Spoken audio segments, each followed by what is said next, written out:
You don't have to wear the headphones if you don't want to. I like to wear them just because it makes it feel more. Yeah. You can hear. Can we hear ourselves? Yeah, you can hear yourselves. You can hear me better. Even better than real life. Yeah. For me, it just makes it more. It's like gets really awkward when you don't wear them for some reason. No, Every time, I don't know why. I've done it without headphones, and it's just like really hard. Yeah. And let me know if that's a good volume. You could turn down a little bit. How's that? That's good. All right. And let me know when the mic's all set. Yeah, bro. You got a little fuzzy thing right here. Is it gone? All right, my boy. All right. Here we go. What's up, Marvin? What's up, bro? How you doing? Good. You? Good, man. It's awesome. It's been a minute, bro. It has been a minute. It's been too long. For real. It's probably been like, what, 2 years? Easily. Yeah. Yeah. Probably like 2.5. And in that 2 years, were you touring at all? Yeah, in the last 2 years, I feel like I've toured a little bit. I've been focusing a lot on my artistry side, on my own music, like original stuff. But I've toured a lot, usually in the summers. That's usually when I'm most busy on the road. Yeah, where all do you go? Man, everywhere, bro. Across the country. Yeah, out of state. Country? Yeah. Yep. Do you have a particular state you like more? I think my favorite state to go to tour has probably been Florida, bro. It's just really, it's just so nice. I would not bro. expect you to be a Florida guy. I think I'm honestly not. Like, I'm not like the type person to be like, oh, I'm trying to live in Florida, like, you know, I want to move there. Like, yeah. I honestly wouldn't want to live there because of how humid it is, and yeah, it's real bad. It's just it's not it for me, I think. But I definitely like going to visit there. If I could pick a vacation, it'd be there. You know what I mean? Yeah. So it's nice to visit. Yeah, exactly. And were you on like the coast when you would tour? Yeah, so we would hit a lot of like Miami or some other islands, like even around. But I don't even remember half the names, bro, to be honest with you. Because like 2 years ago in the summer, we hit 4 cities in Florida. You know, that was like a good chunk of because the tour was probably like 16 dates. And we hit 4 cities, but there was 2 cities, we had 2 shows at each. And so we'd be in Florida for a good week and a half, bro. Yeah. Do you ever miss home when you're out there, or is it too much fun? Man, I miss home sometimes, bro, but sometimes I don't. You know what I mean? Yeah. Especially when you're in a city like that, when you're in like Miami or you're in like somewhere that's super nice. Yeah. The food is amazing, right? The vibe is amazing. Like food? Oh yeah. What kind of food they got? In Florida, bro, all the Latinos I feel like live in Florida. So you got all the Latino food. Like, got the Puerto Rican, the Cuban, the Mexican food. You got everything, bro. Everything. It makes sense to me because, you know, all the islands are like so close to Florida. So, right. You know, they just yeah, that makes sense to me. They just pull up in a boat. They're like, hey, I'm here. Yeah. Nah, just kidding. I bet the food's good. I just never thought about that. Yeah, that it would be all. It's super good, bro. Super good. So anytime I'm in Florida, I try to. Well, I make this a habit across the board when I'm on tour, but especially when I'm in Florida, my focus is always to go to like all of the local joints. You know what I man? Rather than like a chain or something. I'd rather go those are always better. Heck yeah, yeah, bro. You got to go to the local places. Yeah. Yep. Yeah, bro. And so then when you're not on tour, you're just making your music? Yeah. When I'm not on tour, man, I like to work on my own music. I also do, you know, work on stuff for other people. Some of my clients right now are independent artists. Some are smaller, some are bigger, different genres, but there are maybe like 2 or 3 that are, you know, signed artists. But yeah, aside of working for their stuff, I'm doing my own thing, man. Working on my music, writing, producing. Sometimes I might just be writing stuff or making stuff just for fun, and you never know what comes out of it, right? I'm not always intentionally I've been there in the studio. And how it goes. Yeah, exactly. Yeah. You know what I mean? Yeah. So that's usually what I'm doing, you know, when I'm home. And then I DJ. You know, a lot of people don't know I DJ, but I didn't know you DJ. Yeah, were you DJing back when we were all hanging out, or that would have been a little later, I think, when I started to really like do it for real. You know, when I bought the turntables, I bought the board, I brought the... you got your own? I got my whole So you're setup. An independent DJ? Yeah. Dude. Yeah, man. That's sweet. Yeah, bro. What do you do? Weddings? Half of my stuff are actual shows with some of the artists I work with. So the reason why I started DJing, right, was because, I mean, for a lot of these especially hip hop, R&B, and Latin artists, I would DJ for. I mean, I would drum for. So that's what I was known for. And I that's remember what those days. I would mainly Yeah. do that, right? Play drums.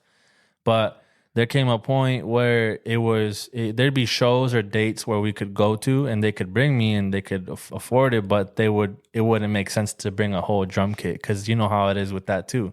I don't come in a case with a guitar and I just unpack it and go. Oh, I know. It's the whole car. It's a whole car, bro, easily. So, what ended up happening was, we realized that like, look, there's some shows and some dates I can't come if I'm just going to drum. So I'm like, well, I've always, seen people, DJ that also play drums or DJ that play guitar, or I've seen that across the board. I don't know why, but I've seen that. And that kind of inspired me a little bit. And on top of that, because I produce music, it felt like it would be natural to be able to sync, like genres and scratch them or like, fade them. You know what I mean? Because I know tempo well because I play drums. Yeah. I started incorporating that into my shows, man. And it was like, it was super fun, one. And then two, I think the artists that I worked with were like, oh, dude, like you should keep doing this and, get better and because they found value in it, right? And I also found value in it myself, aside of it being fun and just another thing to know, which is crucial in the music industry. Yeah, man. So that's kind of how I started DJing. And then I did shows first, but then I started taking on weddings because I met, a lot of people on the road and they're like, hey, do you know any DJs that would DJ my wedding? I'm like, yeah, I could do it. You know what I mean? So I got into that, and that's a whole nother game. But it's if you know what to do and you just learn the ropes, like you're straight, you're good. Do you have your own sound system too that you bring when you DJ? So I partially have a sound system. It's not like a full decked out one with I don't have a mix board. I have like the cables and I have like 2 speakers, but I don't have like the sub. Like so, if it's a big enough wedding, let's say like it's a 250, right? Yeah. I wouldn't be able to use my setup, especially if it's outdoor, because it would work, but it just wouldn't push as much as I need to. So what I've done is just rent. I have a good friend of mine that has actually a shop here in Granville, here in Michigan. It's called Pro Audio. And they're super dope, man. Like really good company, down to earth. They always hook me up. So yeah, that's where I go to get my equipment for the weddings. Nice. And then I have a general idea of what DJing does when you do live music shows, but what exactly does that add to a live show? Yeah, like if I'm DJing for an artist, what does that add? Yeah, exactly. Like what are you doing? Well, so usually what I'm focused on the most priority for a DJ would be to run tracks live, right? Yeah. Typically, if I come and I'm drumming, I have a computer next to me where I can trigger them and they just run through themselves. Sometimes I have a pause or a whatever and pause play. But with this, we'll sometimes create the setup and the set list in a way where I can fade into them. So I do a lot of the mixing into the songs. Or I'll feel the moment. You can feel the moment a lot more with DJing than drumming, because with drumming you just have a set list that you can't touch, right? Because you're already focused drumming over here, right? And with DJing, you can read the room, you can communicate back and forth with the artist, and feel if okay, let's keep going with the same set list we had, or let's bring it down a little bit and then come back up, right? You can just feel out the room more. It gives you more of that freedom to be able to do that. So if the crowd's getting hype, you can kind of make it a little bit louder. Exactly. If they're going down a little bit, you can bring it down. Yep.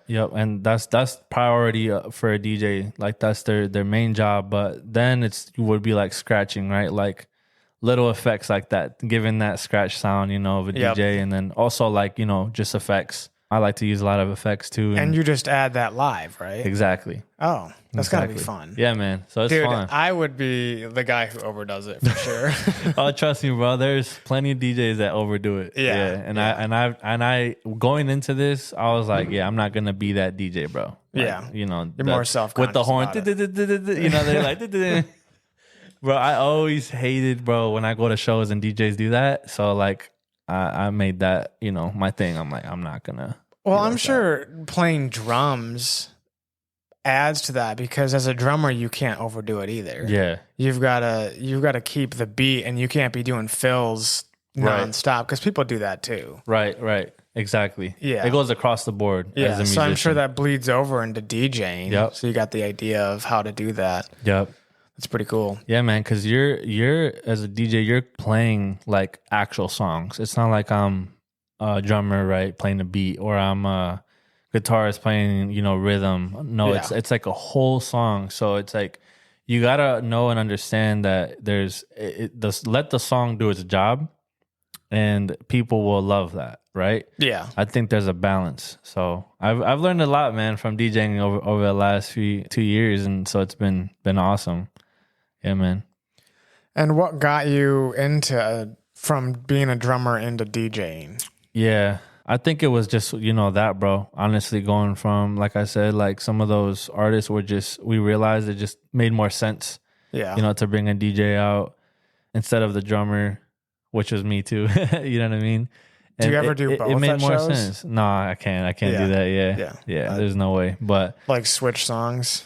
Like do one song on drums or DJ, you just do one or the other? I just do it all on one or the other. Yeah, because I also do a lot of the live performance tracks for artists if I come out as a drummer. So I'm either doing it as a DJ or I'm doing it as a drummer. And what about your rap career? What's that been like? Dude, it's been great, man. It's crazy because I almost feel like the last 6 months I haven't put out music since November, right? And so I feel like stuff it's weird because I thought it was going a little slower because I kind of took a little break from it with a lot of stuff, life stuff, work stuff, music stuff, but just not related to my career, like rap career or artist career, you could say. There was just a lot of stuff going on. So I kind of took a little break from it as I was still working on music on the, on the side. Yeah. But I really wasn't making that known to people.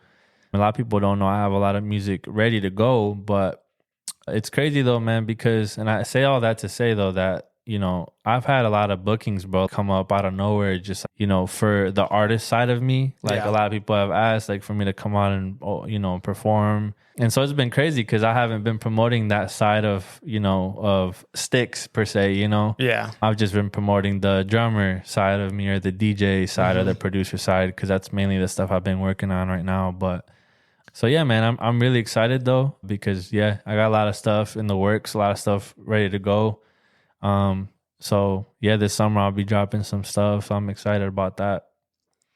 And when you do rap shows, correct? Yeah. When you're the one rapping? Yeah.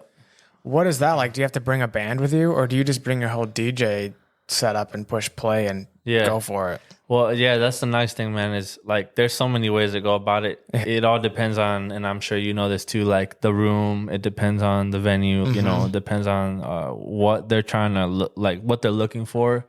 That'll all determine, and that's all determined like, beforehand, right? When we're talking details and figuring out, dates and venues and times and all. That's when, I determine and ask those questions, right? So I can be guided in the right direction, or else I won't know what to come with. Right. You know what I mean? Yeah.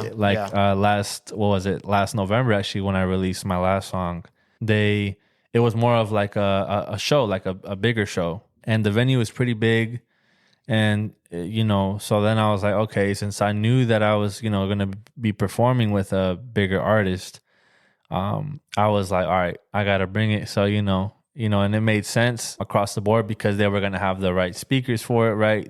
They had someone running sound. They had an outputs for a guitar. They had an outputs for a band if I wanted. So it just made sense. So I brought out my drummer, which is funny to say. I got my own drummer. That is being funny. a drummer. You know what I mean? Yeah. So that was interesting navigating through that. And then all guitarists. So I just brought a little piece, 2-piece band. Yeah. And the rest were all tracks because it is hip hop or Latin music at the end of the day, and just more track heavy. Right. But it's still really dope to bring live musicians to and add it. It just gives it a whole nother vibe, bro. Yeah, just more energy. Heck yeah, bro. And then you got your homies up with you. Yeah, That's yeah. how I feel when I'm playing. I could probably never do a show with just bass. Right. But maybe there's a way. You never know. Yeah, it should be the first. Right. But it is fun when you're up with the group, and I don't know, it just brings a different vibe, like you said. Right. When did you first realize that you could rap? Oh, that's a good question. I feel like easily, bro, it was like towards the end of my like high school career, I think. Okay. Yeah. That's when I was like, because I would just mess around more than anything, right? I wasn't like trying to be a rapper. Right. You know, I wasn't trying to sing. I wasn't trying to do any of that. But I think what like opened my mind to it a little bit was just the fact that, you know, music is generational in my family. My grandpa, my great grandpa, my dad, they all sing, they all play different stuff. And I know your dad can play. Yeah. You know, he can get down with it, man. But yeah, man. So I think that's what kind of opened up my mind to that, and to that maybe possibility. Like I said, I was just doing it for fun though, right? Yeah. I was just, you know, trying different things. And then I think it was, what was it? It was a song called Radar. It was one of my first ones. Not my first one, That you wrote? That I like wrote. And then I had a friend in the studio, and then he hopped on it because he thought it was good. And that kind of sparked a light, like kind of sparked something, you know. I was like, man, dude, I think I should do this, like give it a shot. And so I dropped, I think 2 or 3 like in a year, and I had really good feedback, especially for it being my first like few singles out. And I think that like really made me want to push towards it. And I think the other thing, man, was just the fact that on the faith side of stuff, I looked at it as an outlet also to be able to vocally like express, you know, my faith, and to reach people, like, you know, even if it was just to start with friends and family or people that know me, to tell them about my story. It was a way to tell my story, but also a way to, reach people, right? And talk to people about my faith rather than having to do it like one-on-one. It's kind of a cool thing you can do with music. And so, you know, I looked at it as an outlet to do that, which was super dope, on top of me loving music, you know? Yeah, that's perfect. Yeah, perfect combo. Yep. And what, have you been a believer your whole life? No, I was not. What? That actually is news to me. I didn't know that. Yeah. I thought you were. Nah, I wasn't, man. I accepted Jesus into my life when I would have been 11. Yeah. Okay. So when I was 11, so I was young, right? Yeah. Like, so it's kind of like one of those, like, I wasn't, but it's also I didn't know much. Right, yeah. Because I was too young. Yeah, exactly. Yeah. But yeah, man, that's when I accepted Jesus into my life. That's when I got baptized as well. So yeah, man. Nice. Yeah, bro. And then you've just been a believer the whole time after that? Yeah, I would say so. I mean, we all, you know, especially at that age, ups and downs. Especially at that age, bro. Yeah. Especially when you're like, you know, 11 or 12, or you're in those early teens, like, and you're jumping into something like this. It's kind of like one of those things, like it's expected probably to have some ups and downs, right? Oh yeah. Just because of, dude, like school, bro, like school, work, like life as a teenager. I mean, you trying to fit in, or just trying different new things, different things or whatever. Right. Because your faith, at least for me, it's like my faith isn't established. Yeah. So, because I would say I got accepted Jesus around the same time, 10, 11, and those like early teens. But because I'm not super rooted, because I'm still a teenager. Yeah. I think I would try to find happiness and joy in other things. So I get that. Yeah, definitely. Yeah, bro. I was in the same boat. Yeah, bro. But I think it's just a musician's. It's gotta be. Life. It's gotta be, bro. Because we're not the only two that have done that. Yeah. And so we know the rapper. What happened, or how did you get into drumming? Was that just something you were born coming out of the womb doing? Man, bro, I wish. I feel like I'd be in a whole nother like level, bro. You know what I mean? If I would have been like one of those like kids that started like super young. Like you'll see those videos, right? Like on YouTube or whatever, or on Instagram. It'd be like a kid like 2 years old, 3 years old, prodigy, bro. Like you're like, holy crap.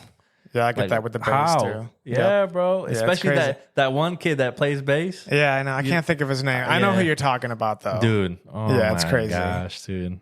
I'm like, man, where are these kids coming from, bro? Like, right.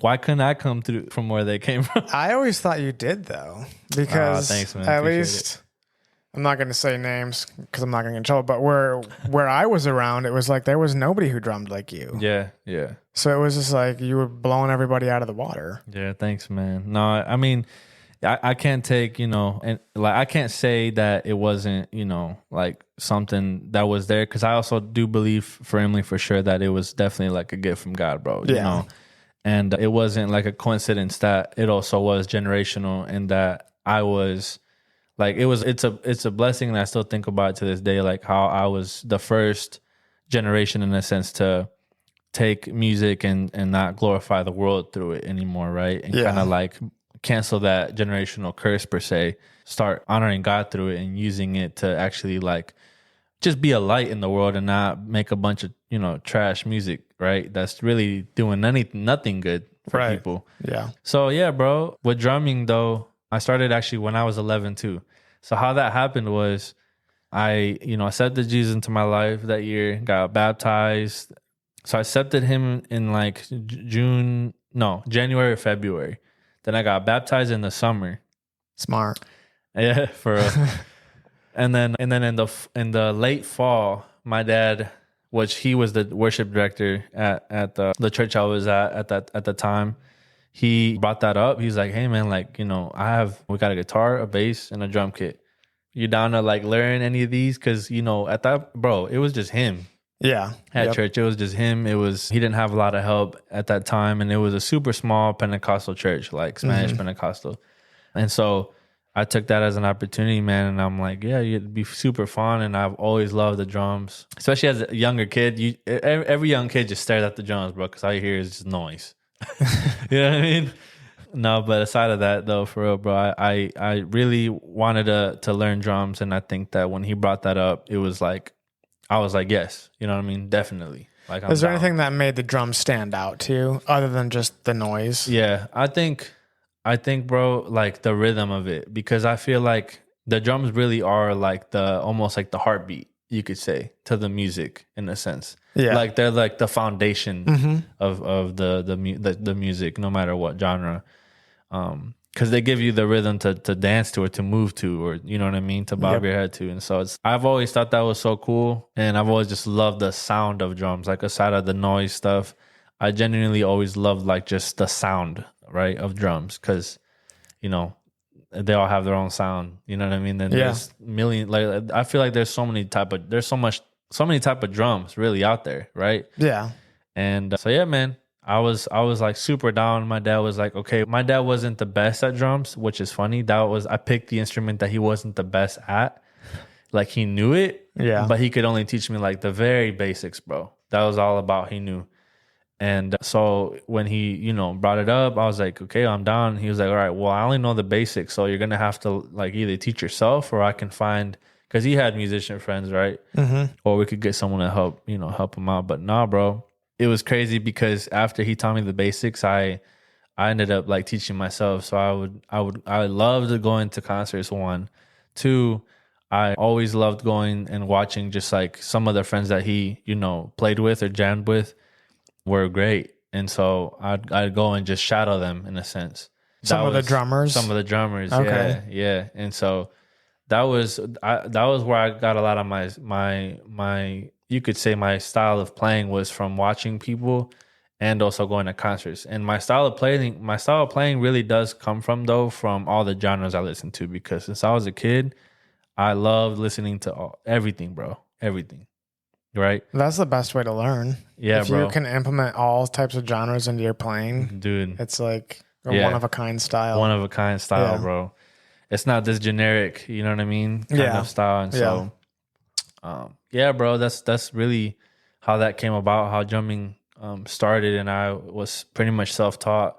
Later on down the road, I got classes from a few like super dope drummers that I really looked up to, and I was like super honored to be able to do that. But it was just like a one-time class opportunity with some of these guys that I grew up listening. But yeah, that was how the drumming came, bro. And I actually, after I left that, because I did leave that church at some point. Me and my dad did. We went to, nothing bad happened. It was just time. Yeah, sometimes it's time. Yeah.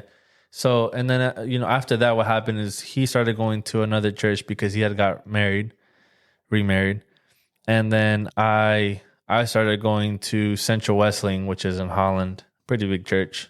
And they had a middle school, little like youth group type thing they had. And that's where I started to like play with a band, right?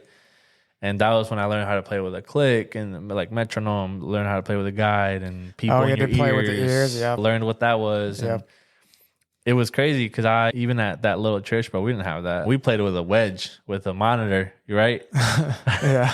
But we didn't have no click, no guide, nothing like that. So it was definitely new for me, but I'm grateful, man, because I learned all those things at such a young age, right? That as I grew and learned and played with more people and got more advanced and played with, and started playing like bigger stuff, it was like super useful to be able to have that, bro. So yeah, man, that's how that came about. But I didn't start doing shows till I was 16. So when I was 16 is when I started doing shows. So about 5 years into playing? Yep.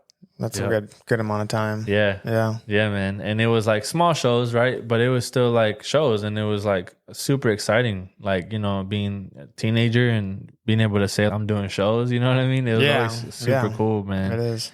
And shout out my boy Kiwi. He was the one that actually brought me out for the first time. That was the first show I ever played, was with him. And it was hip hop.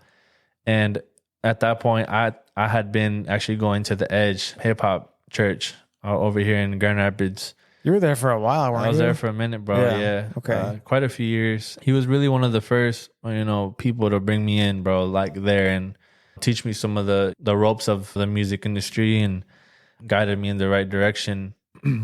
But yeah, he really loved how I played. I think a lot of them liked how I played. And at that young of an age, I was like down for whatever, right? I was like, I don't care. I'm coming. You know what I mean?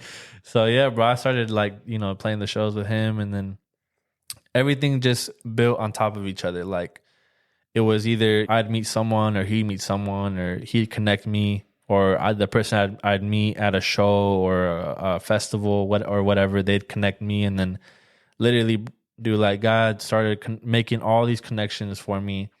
And I never had to promote myself. I never, like, I'd post stuff, right, on my social media, but I never had to promote myself. I never, like, any work I ever got or any shows or opportunities with music, they never came from myself. They were all from God, and that was the craziest part. Yeah, I think especially when you put in all that practice too, one person sees you playing, they bring you out to a show, and it's like you don't know who's going to be there. Right. Even if it's a small show. Yeah. And they see you playing, then it just goes everywhere. Yep. And then everybody wants you. Mm-hmm. Yeah, bro. So it was super dope, man, just to see that and just kind of like watch it all kind of unfold, right? Because I feel like that is what my drumming career has been. Just like me watching it unfold. Obviously, I put in the work and do my thing as best as I can, but I would be very wrong to say that I got here myself or I promoted myself, right? Yeah. No, dude, it was one, God that opened those doors for me, but it was also two, the people that believed in me and also already had me working for them that wanted, they would make those connections for me or they'd put my name out there. And a big thing, bro, in my opinion, though, that really goes into being in the music industry, not even as an artist, but also especially as an artist, but I think as a musician, because we're on that topic, is, dude, just being like a good hang, bro. It's super 100%. You do not want to be the guy that can't hang without people. Yeah, exactly, bro. Because you got to have the relationship outside of just the music. Yeah. Otherwise, it's not gonna be the same. Yeah, bro. And I always tell people, like, people that are trying to come up and they'll ask me like, how did you get there?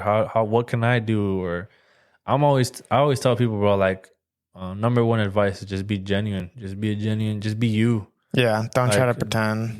It's not going to work. And there's that saying. There's a saying I feel like in the industry, especially the Christian industry, is like real recognizes real, and I think that goes super far, bro. Because I think that even you could even connect that in real life. Like real does recognize real. You can tell when someone's trying too hard.